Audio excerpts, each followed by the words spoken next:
இந்த புது பங்களாவிற்கு வந்த உடனேயே சந்திரன் பங்களாவின் லேண்ட்லைனுக்கு கால் செய்து தான் கௌதமை பார்க்க வரப்போவதாக சொல்லிவிட்டாள்.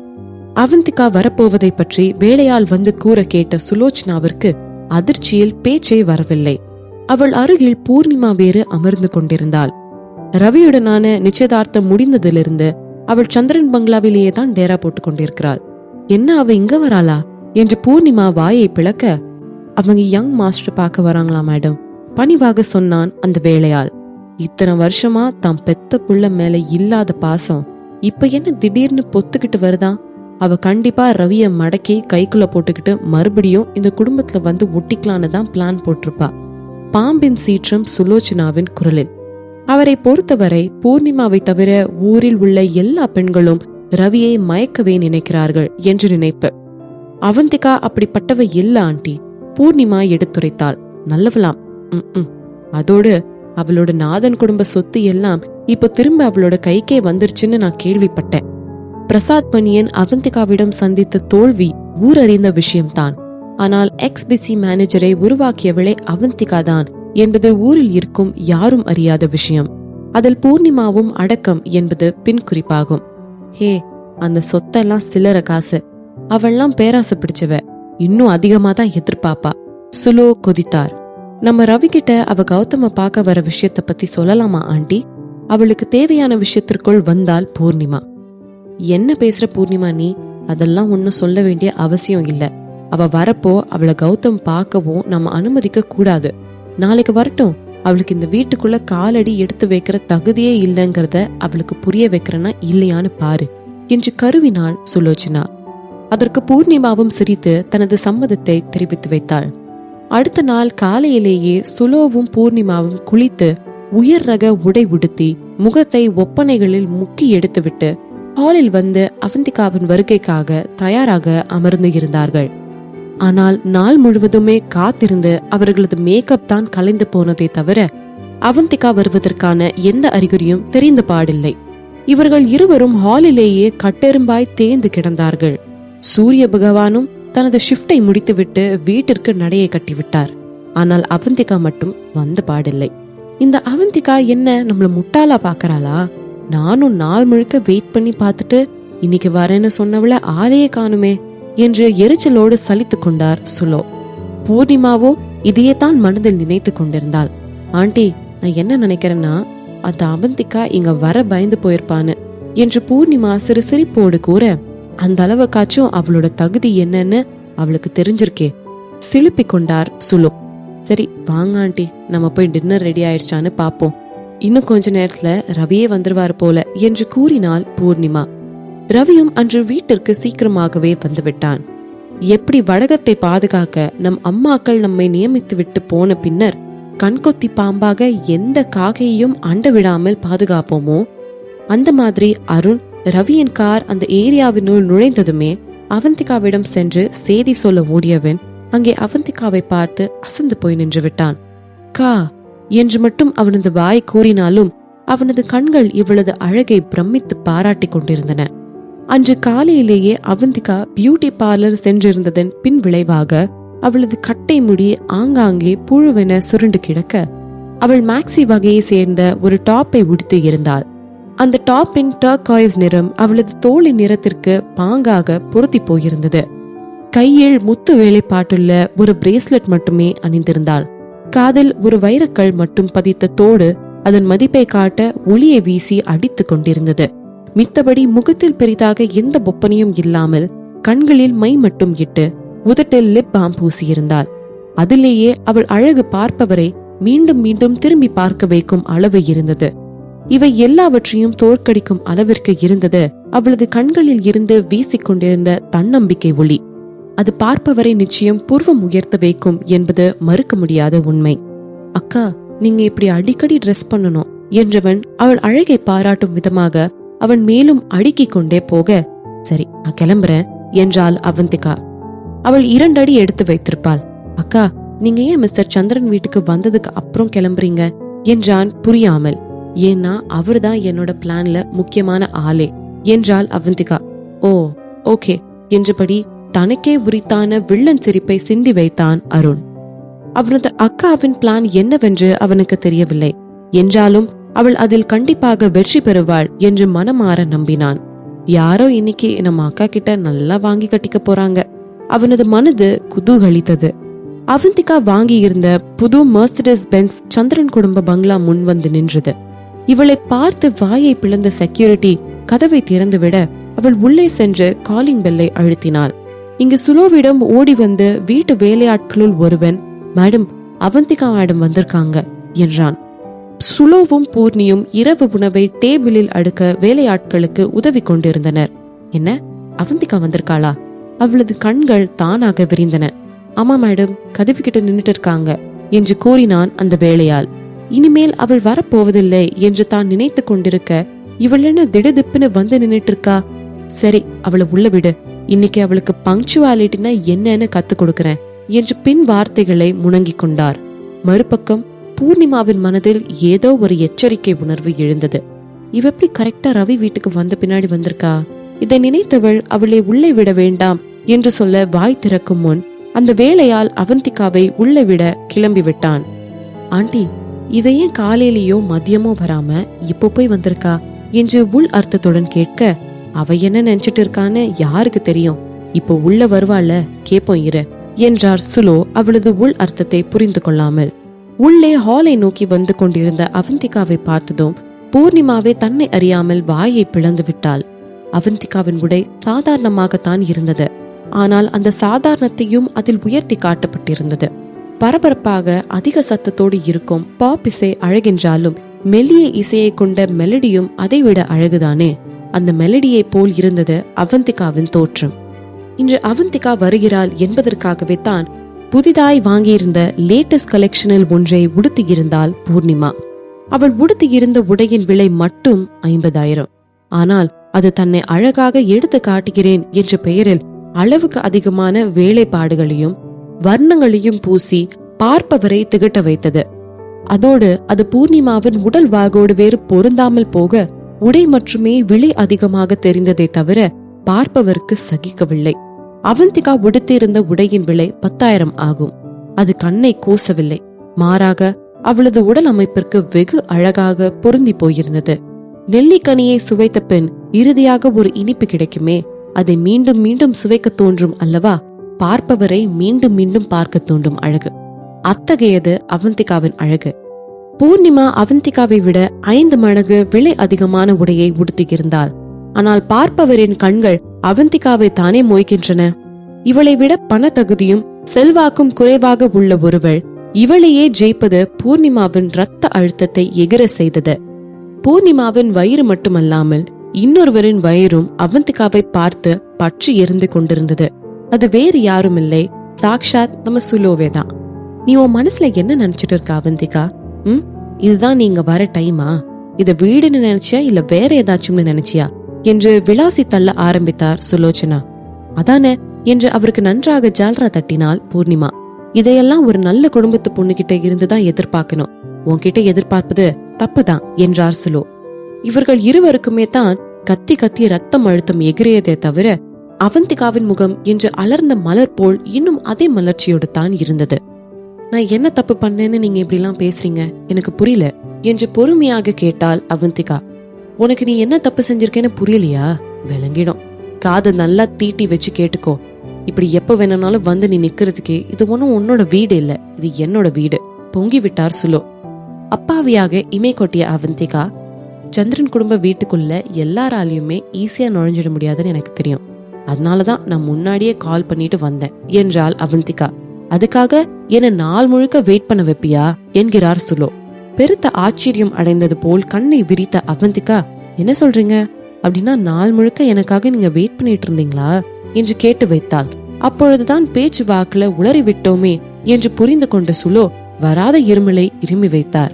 நீங்க எனக்காக வெயிட் பண்ணிட்டு இருப்பீங்கன்னு எனக்கு தெரியாது. அதுவும் இல்லாம பகல்ல ஃபுல்லா எல்லாருக்கும் வேலை இருக்கும்ல. கௌதமும் ஸ்கூலுக்கு போயிருப்பான், அதனால்தான் நான் நைட்டு வந்தேன் பவ்யமாக கூறினாள். அவள் சொல்வதும் சரிதானே என்று தோன்ற ஆரம்பித்து விட்டது சுலோவிற்கு. மனதை சிலுப்பிக் கொண்டவர், எந்த நேரத்துல வருவேன்னு சொல்லாம இருந்தது உன் தப்புதான் என்றார். ஆனால் அவந்திகாவின் பொறுமை அவளது முகத்திலேயே தான் கடையை போட்டுக்கொண்டு அமர்ந்திருந்தது. நான் செஞ்சது தப்பு தான், நான் எந்த நேரத்துல வரேன்னு சொல்லியிருக்கணும். ஆனா நான் இனிமே எந்த தப்பு பண்ண மாட்டேன். இப்போ என் பையனை பார்க்க விடுறீங்களா? நான் அதுக்குதான் வந்திருக்கேன். அவந்திகா அவளது தப்பை ஒத்துக்கொண்டதும் சுலோவின் மனதில் சாரல் அடிக்க ஆரம்பித்தது. ஆனால் தன் பேரனை எதற்கு இவளை சந்திக்க விட வேண்டும்? தனது சோஃபாவில் இன்னும் நன்றாக சாய்ந்து அமர்ந்து கொண்டு சுலோ, என் பேரனை பத்தி நீ என்ன நினைச்சிட்டு இருக்க? பல வருஷங்களுக்கு முன்னாடி நீ அவனை தூக்கி போட்டுட்டு போயிடுவியா? நடுவழியும் எப்பயும் அவனை வந்து பார்க்க மாட்டியா? இன்னைக்கு நீ அவனை பார்க்க வந்த உடனே நாங்க அவனை கூட்டிட்டு வந்து காமிச்சிடணுமா? நீ என்னை பத்தி நினைச்சிட்டு இருக்க? நான் கௌதமோட அம்மா, வேற என்ன வேணும் அவனை பார்க்க வர என்ற ரீதியில் பட்டென்று சொன்னாள் அவந்திகா. அதை புரிந்து கொண்ட சுலோச்சனாவிற்கு கோபம் தலைக்கு ஏறியது. எந்த அம்மா அவளோட குழந்தைய இப்படி விட்டுட்டு போவா என்றார் சீற்றமாய். ஆனா அதுதானே நீங்க எதிர்பார்த்தீங்க?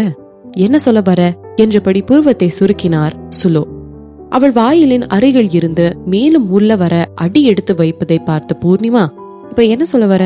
அப்ப நீ பண்ண எல்லா தப்புக்கும் ஆண்டி தான் காரணம்னு சொல்ல வரியா? கடந்த 3 வருஷமா நீ கௌதம பார்க்க வராததுக்கு காரணம் ஆண்டி தானு சொல்ல வரியா? சொல்ல வரியான்னு இவ சொல்லாத எல்லாத்தையும் அவள் சொல்லி வைத்தாள். தான் பேசியதை கேட்டு சுலோச்சனாவின் முக மாற்றத்தை கண்டவள் மேலும் தொடர்ந்தாள். நீ என்ன சொல்ல வரன்னு தெளிவா சொல்ல அவந்திகா என்றாள். நான் என்ன சொல்ல வந்தேன்னு சொல்ல விடுறியா மிஸ்ஸஸ் சந்திரன் என்று அவந்திகா சொல்லிக் கொண்டிருக்கும் பொழுதே அவளுக்கு பின் இருந்த கதவின் பின் காலடி ஓசை கேட்டது. அந்த காலடி ஓசை மெதுவாக கேட்டாலும் அது ரவிச்சந்திரனுடையது தான் என்று அவள் மனது சொன்னது. இத்தனை வருடங்களுக்கு பிறகும் அவனின் காலடி ஓசையை கூட தன்னால் அறிந்து கொள்ள முடிவதற்கான காரணம் என்னவென்று தான் அவந்திகாவிற்கு புரியவில்லை. அதோடு பூர்ணிமாவும் சுலோச்சனாவும் வேறு ஹாலில் உள்ளே தள்ளி சோஃபாவில் அமர்ந்திருந்ததால் அவர்களுக்கு ரவி வருவது கேட்கவில்லை.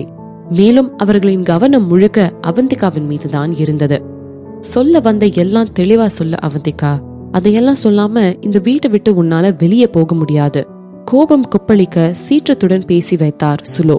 இந்த சத்தத்தை கேட்ட ரவியின் கால்கள் அங்கேயே நின்று விட்டன. அது அவந்திகாவிற்கும் புரிந்தது. மிஸ்ஸஸ் சந்திரனுக்கு அவ்வளோ தெளிவாதான் நான் சொல்லணுமா? சொல்லிடுறேன். நம்ம 3 பேர் மட்டும் இருக்கும்போது நாம எதுக்கு ஒளிவு மறைவா பேசணும் சொல்லுங்க? மிஸ்ஸஸ் சந்திரன், நான் ஏன் 3 வருஷத்துக்கு முன்னாடி டிவோர்ஸ் வாங்கினேன்னு நம்ம 2 பேருக்குமே நல்லா தெரியும். நீங்க ஆரம்பத்துல இருந்தே அந்த பிளான்ல தான் இருந்தீங்க. இந்த குடும்பத்தை விட்டும் என் பையனை விட்டும் என்னை வலு கட்டாயமா பிரிக்கணும்னு தானே நினைச்சீங்க. இதை கேட்ட சுலோவின் முகம் விழுந்து விட்டது. தெளிவா சொல்லுனதுக்காக அவந்திகா இவ்ளோ தெளிவாக சொல்லி வைப்பாள் என்று அவள் எதிர்பார்க்கவில்லை. அவள் சொன்னதும் எல்லாமே 100க்கு 100% உண்மைதான். என்ன அவந்திகா, இப்படி ஆண்டிய மரியாதை இல்லாம பேசி வைக்கிற? வாய் கூசாம ஆண்டி தான் உன்னை டிவோர்ஸ் வாங்க வச்சு உன் பையன்ட்ட இருந்து உன்னை பிரிச்சுட்டாங்கன்னு சொல்ற. இப்படி அவங்க மேல இல்லாத பழியெல்லாம் சுமத்துறியே, உனக்கு மனசாட்சின்னு ஒண்ணு இருக்கா இல்லையா? பூர்ணிமா ஆவேசமாக கேட்டாள்.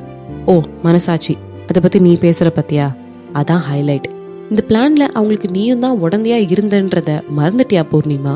முகத்தில் நேராக கேட்டாள் அவந்திகா. இது கேட்ட பூர்ணிமாவுக்கு தான் முகத்தை எங்கு கொண்டு போய் வைத்துக் கொள்வது என்று தெரியவில்லை.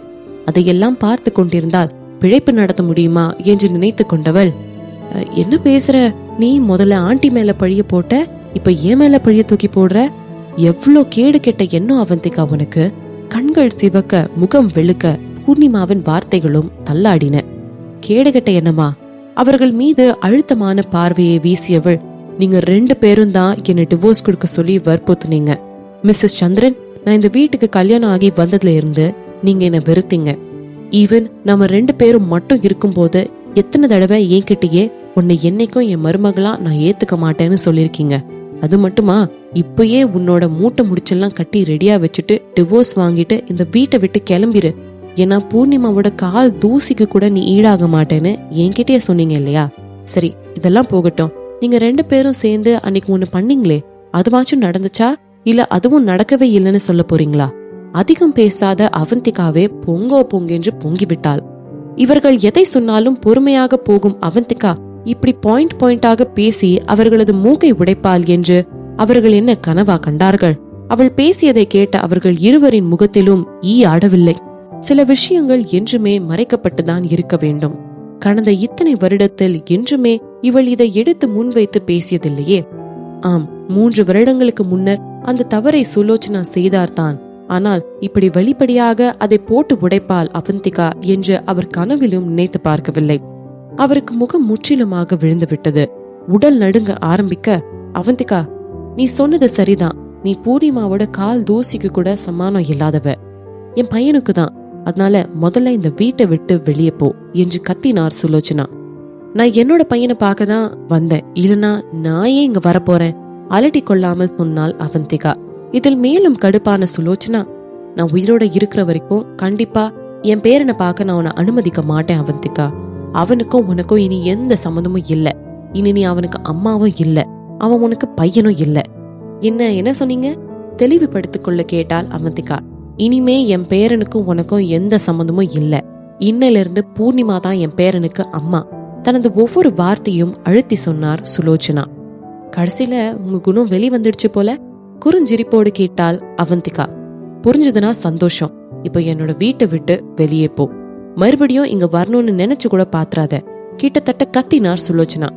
ஓ, சந்திரன் குடும்பம் தன் வீட்டுக்கு வந்து விருந்தாளிய இப்படிதான் நடத்துவீங்களா? முதல்ல என்னோட கல்யாண வாழ்க்கைய பாழாக்குனீங்க, அதுக்கு இப்போ என் பையனையும் என்கிட்ட இருந்து பிரிக்க பாக்குறீங்க என்று அவந்திகா கூற, யாரும் உன் கல்யாணத்தை பாழாக்குனா? கொந்தளித்தாள் பூர்ணிமா.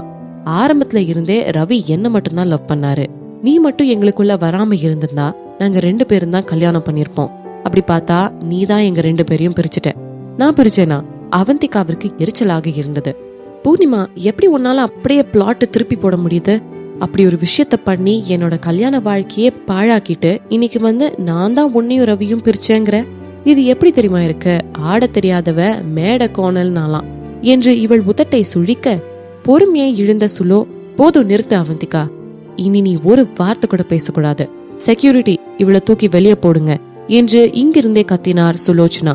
அவளை நோக்கி செக்யூரிட்டிகள் வர கதவை திறந்து கொண்டு உள்ளே வந்தவாறு, பின்னாடி போங்க என்று கர்ஜித்தான் ரவிச்சந்திரன். ரவிச்சந்திரனின் கர்ஜனையை கேட்டு அந்த செக்யூரிட்டிகள் இருவரும் ஆணி அடித்தார் போல் அங்கேயே அப்படியே நின்று விட்டார்கள். இவனை பார்த்த சுலோ மற்றும் பூர்ணிமா இருவரின் முகமும் பேய் அறிந்தது போல் ஆகிவிட்டது. தோட்டத்திற்கு போயிருந்த இவன் அதற்குள் எப்படி வந்தான்? ஏனென்றால் அவன் தோட்டத்திற்கு போனால் திரும்பி வர 1 மணி நேரமாவது ஆகும். இன்று தோட்டத்தில் உலாவிக் கொண்டிருந்தவனுக்கு திடீரென்று கம்பெனி வேலையாக ஒரு முக்கிய போன் வந்துவிட அதற்காகத்தான் உள்ளே வந்தான். இங்கு பூர்ணிமாவிற்கோ எப்போதிலிருந்து ரவி அங்கே நின்று கொண்டிருந்தான் என்று முக்கிய கேள்வி மனதினுள் எழுந்தது. இதை நினைத்த பூர்ணிமாவிற்கு அவன் எல்லாவற்றையும் கேட்டுவிட்டானோ என்று தோன்ற வயிற்றுள் பயப்பந்து உருள ஆரம்பித்தது. இவர்கள் இருவரில் தன்னை வேகமாக மீட்டு கொண்ட சுலோ, ரவி, நல்ல வேளை நீயே வந்துட்ட.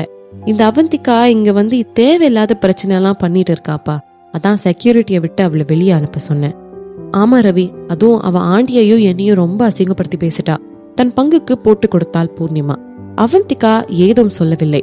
அவள் வாயில் கம் வைத்து அடைத்தாற்போல் நின்று கொண்டிருந்தாள். இன்னும் சொல்ல போனால் இவர்கள் இப்படி பொய்யாக அவர்கள் பக்கம் நியாயம் இருப்பது போல் மழுப்பிய பிறகு தன் பக்கம் இருக்கும் நியாயத்தை பேசினால் அது தனக்கு தான் கேவலம் என்பதே அவளது எண்ணம். பூர்ணிமாவையும் சுலோச்சனாவையும் திரும்பி பார்க்கும் முன் தன் அர்த்தம் பொதிந்த கண்களை கொண்டு அவந்திகாவை பார்த்தான். நீ பேசின எல்லாத்தையும் நான் கேட்டேன் என்றான். அதாவது நீ அவர்களைப் போல் எந்த விளக்கமும் கொடுக்க தேவையில்லை என்கிறானாம். இதை கேட்ட சுலோ, பூர்ணி இருவருக்குமே உச்சக்கட்ட அதிர்ச்சி. ரவி, நீ அவ சொன்ன எதையும் நம்பாத, அவ சொன்னதெல்லாம் போய் அத என்று சுலோச்சனா அவர் சொல்ல வந்ததை கூறி முடிக்கும் முன்பே, மா, நீங்க 2 பேரும் என்ன பண்ணி அவந்திகாவை இந்த வீட்டை விட்டு அனுப்புனீங்க என்றான் முகத்தில் அடித்தார் போல். உன் அம்மாவை நீ நம்ப மாட்டியா ரவி? அவரது முகத்தில் கலவரம் பூண்டது. எதை வச்சு உங்களை நம்ப சொல்றீங்கம்மா? அவனது சொற்கள் கூரீட்டியாய் வந்து அவரை தாக்கியது. இருந்தாலும் தனது மகன் இத்தனை புத்திமானாக இருக்க கூடாது என்று முதல் முறையாக வருத்தப்பட்டார் சுலோ. இனியும் அவனது மனதில் பதிந்த விஷயத்தை மாற்ற முடியாது என்று அவருக்கு புரிந்துவிட்டது. இதை புரிந்து கொண்டவரின் ஆத்திரம் மொத்தமும் அவந்திகாவின் மீது திரும்பியது. அவளால் வந்த வினைதானே எல்லாம் என்று அவள் மட்டும் எதுவும் சொல்லாமல் இருந்திருந்தால் இன்று தன் மகன் தன்னை பார்த்து உங்களை எப்படி நம்புவது என்று கேள்வி கேட்டிருப்பானா என்று நினைக்க நினைக்க கொதித்தது அவரது உள்ளம். ரவி, என்ன பேசுறீங்க? நீங்க எங்களை நம்பாம அவளை போய் நம்புறீங்களா? ஆண்டி உங்களை பெத்த அம்மா. சுலோவிற்காக போர்க்கொடியை தூக்கினாள் பூர்ணிமா. அவரும் தன் மகன் தன்னை மிகவும் அவமானப்படுத்தி விட்டது போல் முகத்தை வைத்துக் கொண்டார். இதை கண்ட ரவியின் முகத்தில் ஏதோ ஒரு அதிருப்தி பரவியது.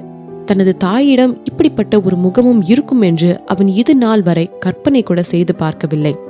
இவர்களின் விளையாட்டால் எந்த தப்பும் செய்யாமல் இப்பொழுது தண்டனை அனுபவித்துக் கொண்டிருப்பது தன் மகனும் அவந்திகாவும் அல்லவா? இத்தனை வருடங்களாக தன் கல்யாண வாழ்க்கை முடிந்ததற்கு பின்னால் பெரிய ஒரு சூழ்ச்சி வலையே பின்னப்பட்டு இருந்ததை தான் இத்தனை நாள் அறியாமல் போனோமோ அவனது பொறுமை குறைய ஆரம்பித்தது. கௌதம் எங்க? நேராக விஷயத்திற்கு வந்தான். அவன் அவனோட கொள்ளு தாத்தா வீட்டுக்கு போயிருக்கான். ரொம்ப நாளாச்சு, கௌதம பார்த்து அனுப்பி வைங்கன்னு சொன்னாரு, அதான் என்றபடி இழுத்தார் சுலோ. இதுவரை கௌதம் எந்நாளும் இரவு அவனுடைய கொள்ளு தாத்தாவின் வீட்டில் தங்கியதே இல்லை என்று ரவிக்கு தெரியும். அப்படியென்றால் எதையும் திட்டமிட்டே செய்திருக்கிறார்கள்.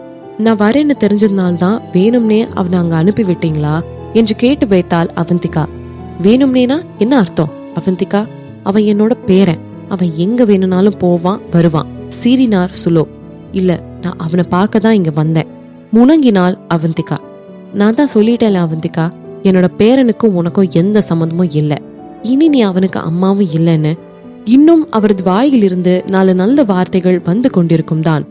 ஆனால் அதற்குள்ளாக பூர்ணிமா இவரின் ஜாக்கெட் துணியை பிடித்து இழுத்து ரவி இருப்பதை ஞாபகப்படுத்தினால் அந்த 4 நல்ல வார்த்தைகளை கேட்க முடியாமல் போயிற்று. அவர்களிடம் இருந்த பார்வையை திரும்பி ரவியை பார்த்த அவந்திகா, பாத்தீங்கல்ல, எப்ப வேணும்னாலும் உன் பையனை நீ வந்து பாக்கலான்னு என் தலையில அடிச்சு சத்தியம் பண்ணாத குறையா சொன்னீங்க. உங்க குடும்பம் உங்க சத்தியத்தை எப்படி காப்பாத்துறாங்கன்னு பாத்தீங்கல்ல, இன்னைக்கு நான் வந்திருக்கவே கூடாது என்றபடி கோபத்தோடு திரும்பி வாயிலை நோக்கி நடக்க ஆரம்பித்தாள். அவள் கூறியவற்றை கேட்டவனின் இதயத்தை குற்ற உணர்ச்சி பிழிய ஆரம்பித்தது. அவள் பின்னாலேயே சென்றான். இதை பார்த்த சுலோ, ரவி அங்கே நில்லு என்று உதறவிட்டார். ஆனால் கத்தி என்ன பண்ண? குற்ற உணர்ச்சி தான் இதயத்தில் இருந்து மேலேறி இப்பொழுது அவனது காதை அடைந்திருந்ததே. அவந்திகா கோபமாக நடந்த வேகத்தில் கண் சிமிட்டுவதற்குள் வீட்டின் கேட்டு கிட்டேயே போய்விட்டாள். அவள் காரில் ஏற போன நேரம் ரவி வந்து அவளது கையை பிடித்து வெளியே இழுத்தான். நான் உனக்கு முழு மனசோட தான் அந்த சத்தியத்தை பண்ணி கொடுத்தண்டி, பொறுமையாக எடுத்துரைத்தான். தலையை நிமிர்த்தி அவனை பார்த்தவள், அதுக்கு அதை வச்சுட்டு நான் என்ன பண்றது ரவி? நீங்க சத்தியத்தை பண்ணி கொடுத்துட்டு போயிடுறீங்க, ஆனா உங்க குடும்பம் நான் வந்தோன்னே இந்த அவந்திகா அவன் பையனு தூக்கி கொடுத்துறாங்களா? இதனாலதான், இந்த ஒரே காரணத்துக்காக மட்டும்தான் நான் இத்தனை வருஷமா என் பையனை பார்க்க வராம இருந்தேன். சரி, அவமானமே படுத்தினாலும் என் பையனை பார்க்க விட்டு இருந்தா பரவாயில்லையே. விடமாட்டாங்களே உங்க குடும்பத்தை சேர்ந்தவங்க. உங்க குடும்பத்தை பொறுத்த வரைக்கும் நான் ஒரு பிரீடிங் மிஷின், அவ்வளவுதான் இல்லையா? அவள் உபயோகப்படுத்திய அந்த பிரீடிங் மிஷின் என்ற வார்த்தை அவனது இதயத்தை சுக்கு நூறாக கிழித்து எரித்திருந்தது. அவன் அவளை பிடித்திருந்த பிடி மேலும் இருக்கியது. நீ எனக்கு அப்படி இல்லடி. அவனது குரலில் அத்தனை வலி. பிரீடிங் மிஷின் என்ற வார்த்தையை உபயோகிக்க கூட அவனுக்கு பிடிக்கவில்லை. ஆம், அவன் அவந்திகாவை காதலிக்கவில்லைதான். ஆனால் என்றுமே அவளை அவன் தரைக்குறைவாக நடத்தியதோ, ஏன் கற்பனை கூட செய்து பார்த்தது கிடையாதே. அவளை குழந்தையை பெற்றுத்தரும் ஒரு மெஷினாக மட்டும் பார்த்திருந்தால் அதற்கு ஊரில் பெண்களா இல்லை. அவனுக்கு மனைவியாக பெண்கள் நான் நீ என்று போட்டி போட்டு கொண்டு நின்றிருக்கிறார்கள். அவளை ஒரு பிரீடிங் மெஷினாக மட்டும் பார்த்திருந்தால் கௌதம் பிறந்த உடனேயே அவளை தூக்கி எறிந்திருப்பானே, வீட்டை விட்டு வெளியே அனுப்பியிருப்பானே, ஏன் அவன் வாழ்க்கையை விட்டே அனுப்பியிருப்பானே. ஒரு கசந்த புன்னகையை உதிர்த்த அவந்திகா, நீங்க என்ன அப்படி பாக்கலனா என்ன ரவி, உங்க குடும்பம் அப்படிதான் என்ன பாக்குது. இப்போ உங்க அம்மா பேசின பேச்செல்லாம் கேட்டீங்கல்ல, கௌதமுக்கும் எனக்கும் எந்த சம்மந்தமும் இல்லையா. அந்த கடைசி வரியை சொல்லும் போதே அவளது குரல் கமறியது. அவந்திகா, இப்ப சொல்றேன், உனக்கு எப்போ தோணுதோ அப்பெல்லாம் நீ கௌதம வந்து பாக்கலாம். இது நான் உனக்கு கொடுக்கற வாக்கு. என்ன மீறி யார் உன கௌதம பாக்குறத தடுக்கிறாங்கன்னு நானும் பாக்குறேன் என்று நிறுத்தியவன் அவள் கண்களுக்கும் தன் கண்களை இன்னும் ஆழமாக இறக்கி, அதோட கௌதமோட அம்மானா அது என்னைக்குமே நீ மட்டும்தான் என்றான். இதை கேட்ட அவந்திகாவின் கண்களில் நீர் தரையிட்டது. நிஜமாவா ரவி? அவளது குரலில் அத்தனை உயிர்ப்பு. நிஜமாதான் அழுத்தி கூறினான். கண்களை துடைத்து கொண்டவர், சரி நான் கிளம்புறேன் என்றாள். நில்லு அவந்திகா, என்னோட ஒரே ஒரு கேள்விக்கு பதில் சொல்லிட்டு போ. அவங்க 2 பேரும் உன்னை என்ன பண்ணாங்க? அவனது கண்களில் கூர்மை இருந்தது. ரவி, ஆண்டிக்கு உடம்பு சரியா இருக்கிற மாதிரி தெரியல, வாங்க உள்ள போலாம் என்று அவனது தோளை பிடித்து இழுத்தாள் பூர்ணிமா. அவந்திகா ஏதாவது சொல்லி விடுவதற்கு முன்பு ரவியே உள்ளே அழைத்து சென்று விட வேண்டும் என்ற எண்ணம் அவளுக்கு. ஆனால் அவள் பேச்சையெல்லாம் அவன் கண்டு கொண்டது போலவே தெரியவில்லை. அவனது பார்வை இன்னும் அவந்திகாவின் மீதே இருந்தது. சொல்ல அவந்திகா, அவங்க என்ன பண்ணாங்க? ரவி, நீங்க ஏன் விட்டு போய் இதெல்லாம் கேட்டுட்டு இருக்கீங்க? உங்களுக்கு அதுல அவ்வளோ ஆர்வம் இருந்தா நானே சொல்றேன், உள்ள வாங்க. தன்னை ரவி அலட்சியப்படுத்துவதை அவளால் தாங்கிக் கொள்ளவே முடியவில்லை. இது சகஜமாக நடப்பதுதான் என்றாலும் இந்த அவந்திகாக்காக தன்னை அலட்சியப்படுத்துவதா என்று கோபம் அவளுக்குள் பொத்து கொண்டு வந்துவிட்டது. அவந்திகா, உன்கிட்ட தான் கேட்டுட்டு இருக்கேன், பதில சொல்லு. அவனது குரலில் பூர்ணிமாவின் மீது இருந்த அத்தனை எரிச்சலும் எதிரொலித்தது. அவள் வாயை திறந்தே பாடுபடுகிறாள் என்றால் இவள் வாயை திறக்க மாட்டேன் என்று பாடுபடுத்துகிறாளே என்ற கோபம் அவனுக்கு. ரவி, ஏன் எங்களை நம்ப மாட்டேன்றீங்க? நாங்க அவளை எதுவுமே பண்ணல. அப்படி பண்ணிருந்தா அவ இத்தனை நாள் சும்மாவா இருந்திருப்பா? முன்னாடியே சொல்லிருப்பால உங்ககிட்ட என்று பூர்ணிமாவின் கண்களில் இருந்து கண்ணீர் ஜீவ நதியாக வற்றாமல் ஓடிக்கொண்டே இருந்தது. இவள் அழுவதை பார்த்த அவந்திகா, அவங்க எனக்கு எதுவும் பண்ணல ரவி. அவந்திகா பூர்ணிமாவை பார்த்தவாறே சொன்னாள். இதை கேட்ட பூர்ணிமாவின் கண்களில் ஆச்சரியம் அப்பட்டமாக தெரிந்து தொலைத்தது. இந்த அவந்திகாவை பற்றி தனக்கு தெரிந்தும் நாம இத்தனை வருத்தப்பட்டிருக்க கூடாது என்று நினைத்தாள் பூர்ணிமா. அவந்திகா அழுத்தமான சுபாவம் உள்ளவள். அவள் என்றுமே தனது வேதனைகளையோ வலியையோ அவ்வளவு சீக்கிரம் வெளி உலகிற்கு காட்ட மாட்டாள். அவள் இதை சொல்ல வேண்டும் என்று நினைத்திருந்தால் அன்றே அவர்கள் திட்டத்தை அரங்கேற்றி அவளை வெளியே தள்ளி அப்பவே சொல்லிருப்பாள் தானே. இது எல்லாம் தெரிந்திருந்தும் இப்படி அழுது தனது மேக்கப்பை எல்லாம் பாழாக்கி விட்டோமே என்று பெருங்கவலைக்கு உள்ளானாள் பூர்ணிமா. ஆனா அவங்க உங்களுக்கு நிறைய பண்ணிருக்காங்க ரவி என்று கூறி பூர்ணிமாவின் அவந்திகா மீதான நம்பிக்கையில் மண்ணை அள்ளி போட்டாள் அவந்திகா. ரவி ஏதோ கூற வர அவனை முந்திக் கொண்ட பூர்ணிமா, என்ன விளையாடுறியா அவந்திகா? ஆண்டி ரவியோட அம்மா. அவங்க எப்படி ரவிக்கு ஏதாச்சும் தப்பா பண்ணணும்னு நினைப்பாங்க? பிரச்சனைய கிளப்புறத நிறுத்திட்டு முதல்ல கிளம்பு என்று எரிந்து விழுந்தாள். லேசாக சிரித்த அவந்திகா அதே சிரிப்போடு, இப்ப நான் எதுவுமே சொல்லலையே பூர்ணிமா, அதுக்குள்ள ஏன் இந்த குதி குதிக்கிற? நீ ஒண்ணுமே செய்யாத அப்பாவிதானே, அப்புறம் ஏன் இவ்ளோ பயம் உன் மூஞ்சில என்று கேட்டாள். பயமா? நானா? ஏன் பயப்பட போறேன்? அதெல்லாம் ஒண்ணும் இல்ல. முகத்திலேயே அவளுடைய அது மழுப்பல் என்று போஸ்டர் அடித்து ஒட்டியிருந்தது.